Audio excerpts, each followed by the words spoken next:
Welcome back to W5. Afghanistan. 5 months ago, not many people gave that country a passing thought.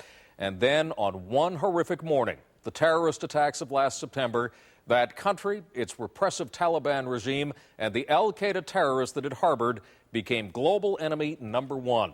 And suddenly, everyone was trying to understand Afghanistan. Well, they could have asked Nelofer Pazira. She's a 29-year-old Afghan Canadian whose true story was turned into the critically acclaimed film Kandahar, a movie that provides rare insight into a country that's been in turmoil for decades. Here's Wei Chen with Nelofer Pazira lifting the veil. It's opening night in Ottawa, and at 29, Nelofer Pazira is one of Canada's newest luminaries on the international film scene. Call it timing or call it fate, but her newfound fame has taken her from packed auditoriums. The story is based on a true story, which is partially mine. To radio stations in London, England, and beyond. It's a life of interviews and photo ops, planes, trains, and taxi cabs. And it's one that's seen her catapulted into the rarefied world of movie celebrity. But it hasn't always been this way. At a time when the world has been transfixed by events in Afghanistan, Nelofer's acting debut comes in the film Kandahar, a story taking its name from the fallen spiritual center of the Taliban, but based on her life.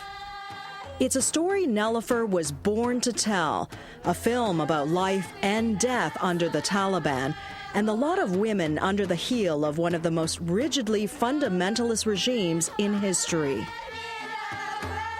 For all the power of her film, however, it wasn't until the morning of September 11th that it became the must-see movie of 2001. Like so many others, Nelofer's future was changed forever.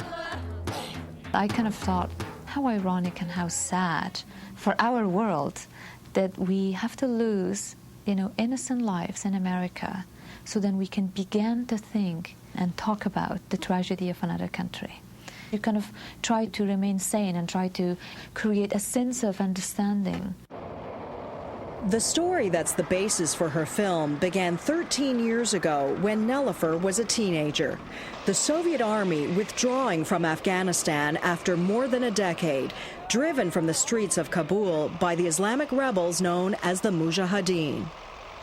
For the once seemingly invincible Soviet army, Afghanistan had become its Vietnam.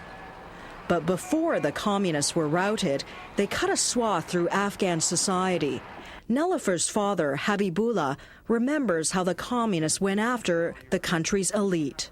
All the knowledge people is taken and put to jail and killing, like engineer, doctor, businessman, as a rich man, mullah, and everything. Habibullah Pazira, a student activist who went on to become a successful doctor, was one of a generation of Afghans raised with the promise of democracy. Unfortunately for him, he was also singled out as a thorn in the side of the government. I don't know how he was taken, because he was taken from his work, but I remember someone telling my mother, and I heard her crying, and then the next thing I knew is that I was taking my little brother's hand and sort of walking to the detention center and watching my father.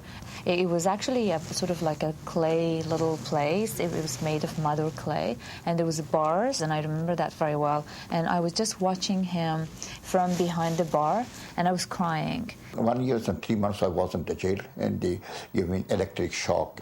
And after that is the government changed and come back to my job. But even after returning to his job as a doctor, the communists wouldn't leave him alone. They now wanted him to join their cause. I say, I'm sorry. I don't like the Communist Party. I'm working for our people. I'm working in the clinic. I'm sitting in the clinic always. I'm working for our poor people. They needed me. The government may not have been able to bring Nelofer's father to its side, but they were recruiting younger and younger boys into the army as the end drew near. My brother was just turning 13, and he walked home one day in military clothes and military boots, and my father just completely, got upset because he hated military. He said that I don't want to sit and watch my sons being so much poisoned. At the same time, the Mujahideen continued to tighten the noose on the communist regime. Life in Kabul for the Pazira family became unbearable. Nelofer's mother, Jamila, remembers a desperate time. I was afraid. I saw, yes, I'm going for another place because it's not safe, not for my children, not for me, not for my husband. What was it like to live under those conditions and the type of violence that you would see?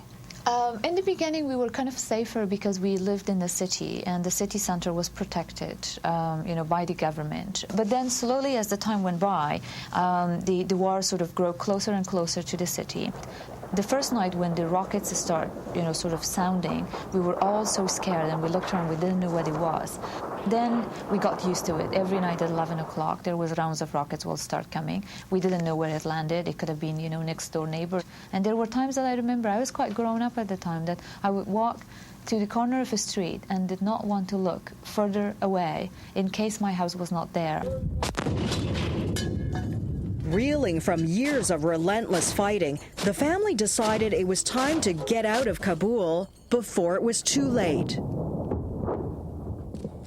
Leaving behind a lifetime of memories, the Paziras began a journey that would rival anything Hollywood could have concocted. From there to Muhammad. Even now, more than a decade later, memories of their daring escape from Kabul takes her back to another world. We made it to Parachinar, which is right at the border. Our guide was a young woman, and she told us that we should not be taking anything with us. We should not have even a piece of paper and pen, anything that will show that we're from the city. In a scene later dramatized in her film, the family came across the grieving relatives of refugees that government forces caught trying to flee across the border. The guide showed us 40 graveyards, and I remember she said 40, exact number, that she said these were the number of families who were trying to escape like you do, like we did, and they were bombed by the government helicopters. As in the movie, trying to avoid government forces meant a rugged trek across parched landscape, most of it on foot, to avoid drawing attention to themselves. Overnights we spent in the villages. The entire journey from the time when we start, in the morning in Kabul until we ended at the border of Pakistan was about 10 days. And you left your home, the only home you had ever known, with not a single treasure, not a single photograph, with just the clothes on your back. And the clothes were not even our own, Yeah. How did you feel about that? I remember in my mind there was something that I felt this was temporarily. And, we're just going, but we're coming back. And we left things. My mother's pictures were actually still on the wall, their engagement picture. Our pictures were still hanging in the hallways. We didn't touch any of those. We just left them. For a young girl forced to abandon her homeland, one chapter of her life had closed, but she was about to open a whole new one, a world away.